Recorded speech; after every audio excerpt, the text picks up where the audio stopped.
Hello viewers, কেমন আছো তোমরা? আশা করি তোমরা খুব ভালো আছো। চলে আসলাম নতুন একটা ব্লগ নিয়ে। Good morning everyone.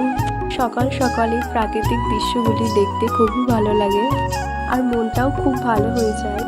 তো সকালেই আমি খেয়ে নিচ্ছিলাম ছাতু, তারপর আমি আমার রুমটাকে একটু গুছিয়ে নিলাম আর একটা রুমকেও একটু গুছিয়ে নিলাম।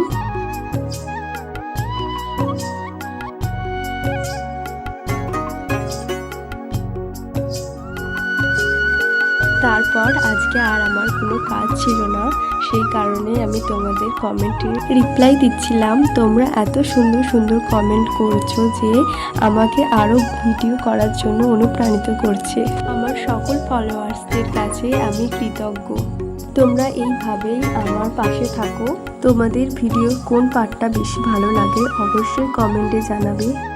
তো এখানে বসে বসে আমি চুল শুকনো করছিলাম।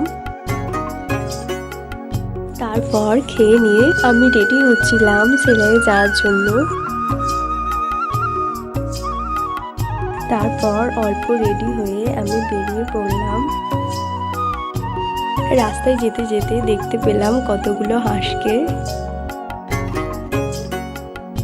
কালকের ব্লগে তো তোমরা দেখেইছো আমি একটা ড্রয়িং করে রেখেছিলাম, সেটাকে কাটিং করে আজকে সেলাই করব।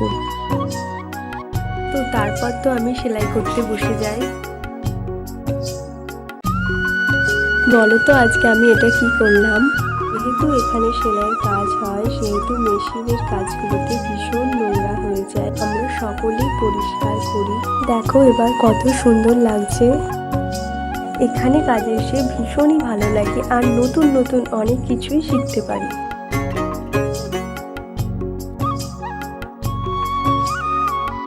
দেখো এখানে একটা দিদি কত সুন্দর একটা পাতিয়ালি প্যান্ট বানিয়েছে। তারপর আমার কিছু জিনিস নেওয়ার ছিল, ওটাই নিতে গেছিলাম। তারপর দেখো এখানে দিদিগুলো ভীষণই ভালো, আমি একবার ফলো করতে বলায় আমাকে সকলে ফলো করে। কালকের ব্লগে তো তোমরা দেখেইছো ম্যাডাম চুড়িদারের ড্রয়িং দিয়েছিল, তো আজকে চুড়িদারটা কাটিং করে দেখালো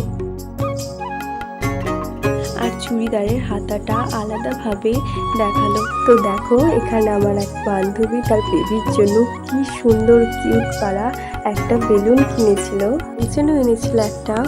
তো তারপর তো আমি বাড়ি চলে আসি দুপুরের দিকে, সেই কারণে রাস্তা পুরো ফাঁকা ছিল। এসে খেয়ে ঘুমিয়ে পড়েছিলাম। সন্ধ্যের দিকে একটা ফেস মাস্ক ইউজ করেছিলাম। তোমরা দেখতেই পাচ্ছ ফেস মাস্কটা ইউজ করার পর স্কিনটা কতটা গ্লো করছিল। তারপর আমি একটা মুভি দেখছিলাম। সো আজকের ব্লগটা এতটুকুই।